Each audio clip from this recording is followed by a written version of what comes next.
मुल्क भर में एहतजाज होगा या नहीं, इस पर सबकी राय में तकसीम आ चुकी है। सहाफ़ी समी इब्राहिम ने पाकिस्तान तहरीक-ए-इंसाफ के एहतजाज से मुतालिक जो है वो आम खबरें भी हम तक पहुँचा दी हैं। तज्ज़ियाकार समी इब्राहिम के मुताबिक पीटीआई की दोबारा एहतजाज की कॉल पर पीटीआई के जो रहनुमा हैं, कारकुनान हैं और सपोर्टर्स हैं, उनकी राय तकसीम हो गई है। कारकुनान के मुतालबात कुछ और हैं, जबकि बेशतर लोगों की राय ये है कि अगर मुल्क भर में एहतजाज किया जाता है तो उसकी वजह से बड़े पैमाने पर जो रहनुमाओं और कारकुनों की पकड़ धकड़ का सिलसिला है वो शुरू हो सकता है। अब मुल्क भर में एहतजाज से हुकूमत पर कोई दबाव भी नहीं पड़ेगा।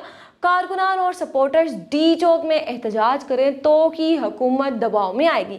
लोग पाकिस्तान तहरीक-ए-इंसाफ की सियासी कमेटी, कोर कमेटी और रहनुमाओं से डी चौक एहतजाज के ऐलान का मुतालबा भी कर रहे हैं। सहाफ़ी ने कहा कि आईनी तरमीम मंजूर कराने के लिए अरकान असम्बली के बच्चों और अहले खाना को अगवा किया जा रहा है। इस किस्म के मकरू तरीके से आईनी तरमीम करने की वजह से सवालात उठेंगे। वफाकी वज़ीर दाखिला मोहसिन नकवी के घर से चंद फासले पर शाह महमूद कुरैशी की बहू को गिरफ्तार किया गया। दूसरी जानिब सदीक जान ने अपने व्लॉग में ये कहा कि चीफ जस्टिस काजी फाइज ईसा का ख्वाब अधूरा रह गया है और ये भी इम्कान है कि चीफ जस्टिस तक जाती उम्रा की मुलाकात का अहवाल भी पहुंचा दिया गया हो। यूँ लगता है कि काजी फाइज ईसा हिम्मत हार गए हैं। कोर्ट रिपोर्टर के मुताबिक उनकी बॉडी लैंग्वेज में बहुत सारी चेंजिंग हैं। अब वो पहले जैसी नजर नहीं आ रही। आज पहली बार उन्होंने इंडिया दिया कि वो 25 अक्टूबर को अपने ओहदे से सबकदोश हो रहे हैं। नवाज शरीफ अभी तक कोशिश कर रहे हैं कि काजी फाइज ईसा को 3 साल मजीद बतौर चीफ जस्टिस ऑफ पाकिस्तान मिल जाए। आईनी अदालत का कयाम अंदरूनी समेत बैरूनी कुव्वतों का एजेंडा है जो कुव्वतें मुल्क को इंतशार और खाना जंगी की तरफ धकेलना चाहती हैं। वो काजी फाइज ईसा को बतौर चीफ जस्टिस देखने की ख्वाहां हैं।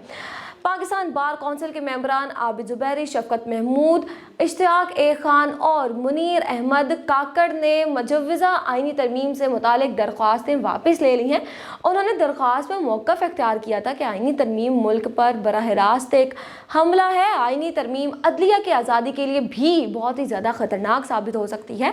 इसी तरह की तरमीम तो किसी आमर ने भी नहीं की थी जो मौजूदा हुकूमत करने जा रही है। ये केस चीफ जस्टिस काजी फाइज ईसा ने अपनी सरबराही में इसीलिए लगाया था क्योंकि उन्हें डर था कि हाई कोर्ट मुजव्वज़ा आईनी तरमीम को रोक ना दे। केस के दौरान चीफ जस्टिस ने हामिद खान से इस्तफसार किया कि आपको दरख्वास्त वापस लेने के लिए वकील किया गया है।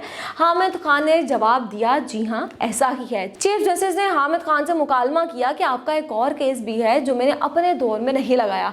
सबका ख्याल है वो केस शायद 8 फरवरी इलेक्शन से मुतालिक है। बदकिस्मती है कि 8 फरवरी के इंतखाबात को 8 माह गुजर चुके हैं और वो केस अभी तक भी समाअत के लिए मुकर्रर नहीं किया गया।